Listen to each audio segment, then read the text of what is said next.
Dokter Detektif alias Doktip telah ditetapkan sebagai tersangka atas dugaan pencemaran nama baik. Bukan Dr. Richard Lee, Doktip berstatus tersangka atas laporan Dr. Andreas Situngkir. Semua berawal dari komentar Doktip soal Dr. Andreas yang membuka jasa titipan atau just tip produk skincare di Bangkok, Thailand. Menurut Doktip, sikap Dr. Andreas itu telah melampaui wewenangnya sebagai dokter. Karena merasa nama baiknya dicemarkan, Dr. Andreas melaporkan Doktip ke Polda Sumatera Utara pada Oktober 2024. Doktip dilaporkan dengan pasal 27A Undang-Undang ITE tentang pencemaran nama baik dan penyerangan kehormatan. Doktip baru ditetapkan sebagai tersangka pada 17 Maret 2025 lalu. Julianus Sembiring selaku kuasa hukum Dr. Andreas Situngkir lantas berharap polisi segera menahan Doktip yang telah ditetapkan sebagai tersangka. Namun dalam siaran langsungnya baru-baru ini Doktip sesumbar tidak mungkin ditahan. Kepercayaan diri Doktip itu lantaran ancaman hukuman kasus yang dilaporkan Dr. Andreas kurang dari 5 tahun.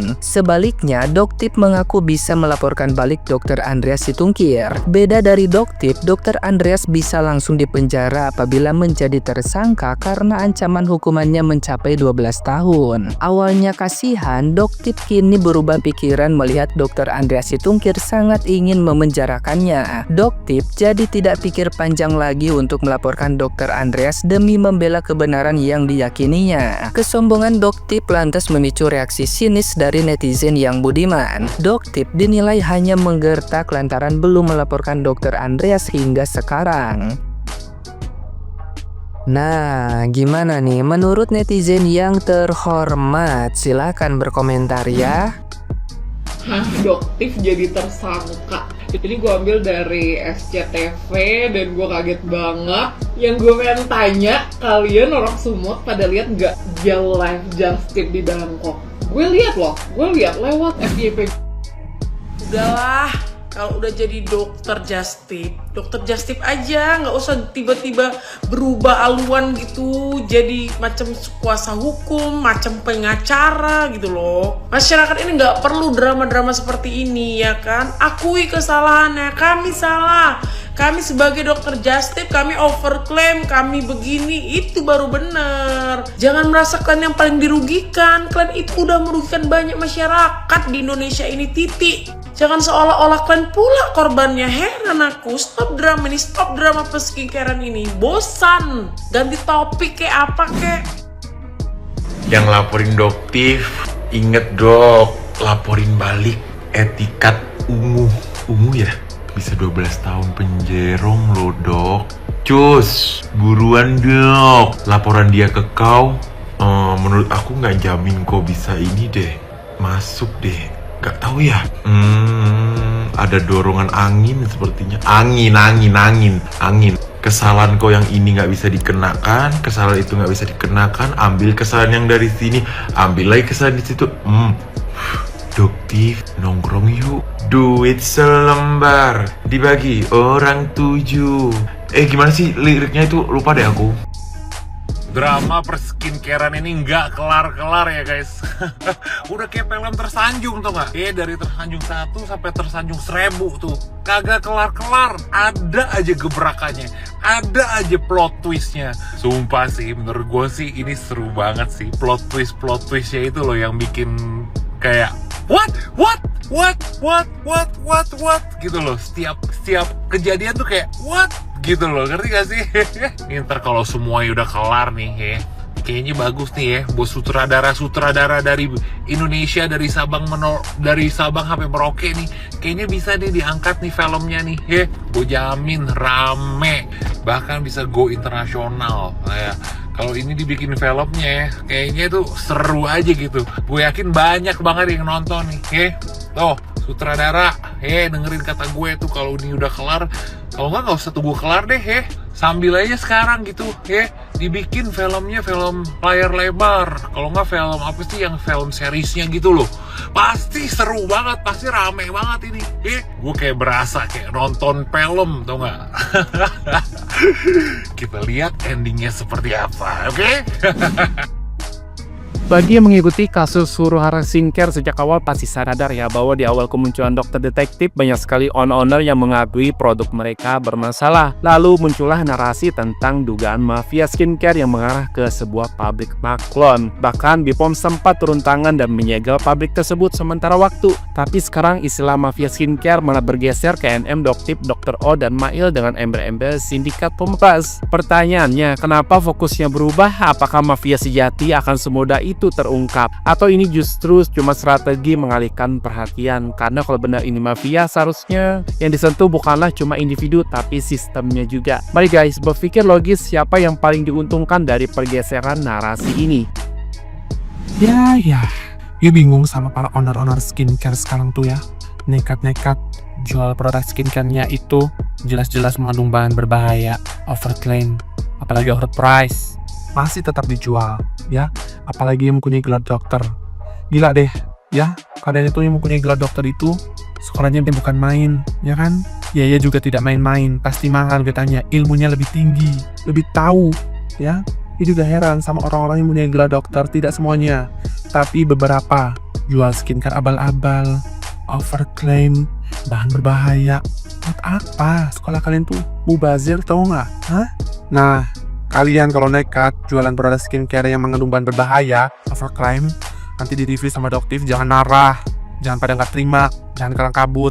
Kalian pasti tahu itu, pasti tahu, nggak mungkin nggak tahu. Kalian kan egois, cuma cari keuntungan doang, sampai nipu customer banyak orang, tahu nggak? Nanti setelah di-review nggak terima, sindiran di status, giliran dibales, jadi victim. Padahal kalian tahu kalian salah, terbukti. Kalian juga ya para owner skincare yang produk skincare itu sudah di-review sama Doktif, ya harusnya berterima kasih, ya. Uji lab itu tidak murah sayang. Doktif merelakan uangnya untuk bisa mengedukasi masyarakat Indonesia supaya tahu mana produk yang bagus, mana produk yang jelong, biar bisa milih, gak sembarang milih skincare, ya. Setelah di-review oleh Doktif terbukti overclaim, bahan berbahaya, mengandung ini, mengandung itu. Kalian para owner skincare harusnya mikir, ya, mikir, pakai otak, berbenah diri, perbaiki produk Anda, supaya apa? Supaya bisa dipercaya lagi oleh masyarakat Indonesia, bukan malah tantrum, bukan playing victim, ya, bukan menjadi korban, seakan-akan bisnisnya itu dihancurkan. Tidak, itu menjadi pelajaran supaya apa? Supaya kalian para owner skincare supaya lebih baik lagi dalam menjual produk skincare, ya. Ini enggak, ada beberapa yang tantrum sampai jiwanya buzzer, ya. Terus lagi apply victim, nuduh ini nuduh itu. Udahlah, ya, kalian capek juga dibuat sendiri. Kalau kalian itu produknya dari awal emang sudah benar, sesuai dengan standar Bepom yang ada, ya, bagus, tidak jelong, ya udah aman-aman aja kalau di review, aman, ya. Kalau bersih ngapain harus risih, ya kan? Jadi menurut saya dengan adanya Doktif timbul di dunia perskincarean ini, ya, saat ini itu sangat membantu sekali, ya. Itu banyak mengedukasi masyarakat Indonesia, ya, untuk tahu kita bisa memilih skincare yang baik mana, yang bagus mana, yang jelong mana, yang membuat muka geradakan yang mana, ya. Itu sayang. Sudah lagi, nggak usah bikin isu baru, nggak usah giring-giring opini baru, ya nanti makin nampak kepanikanmu itu, ya, kegundahanmu nanti makin nampak. Tunjukin dong, ya, tunjukin semangat, ayo semangat, jangan sampai mundur, jangan sampai kendor, ya, pokoknya semangat sampai masuk jurang. Kau harus yakin, ya. Biar pengikutmu makin yakin mendorong kau masuk jurang, ya. Kau harus yakin juga, ya. Harus itu. Kalau kau sendiri nggak yakin, gimana orang lain mau yakin sama kau, kan? Kau yakinkan dulu orang lain seperti biasanya.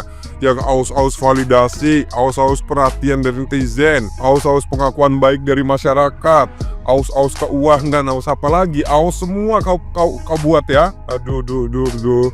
Udah sekarang nampak dengan jelas kok kepanikan dan juga kegundahan udah nampak dengan jelas di auramu itu kok, ya. Udah muncul auramu, aura kegundahan nih.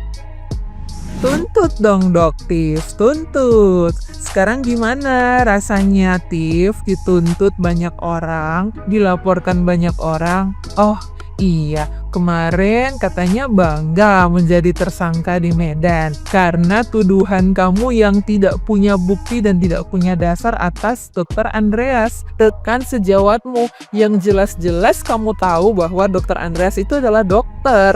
Kamu tuduh tanpa bukti, bilangnya Dr. Andreas itu bukan dokter. Padahal kamu tahu loh, capeknya, lelahnya, lamanya, mahalnya seseorang untuk mendapatkan gelar dokter.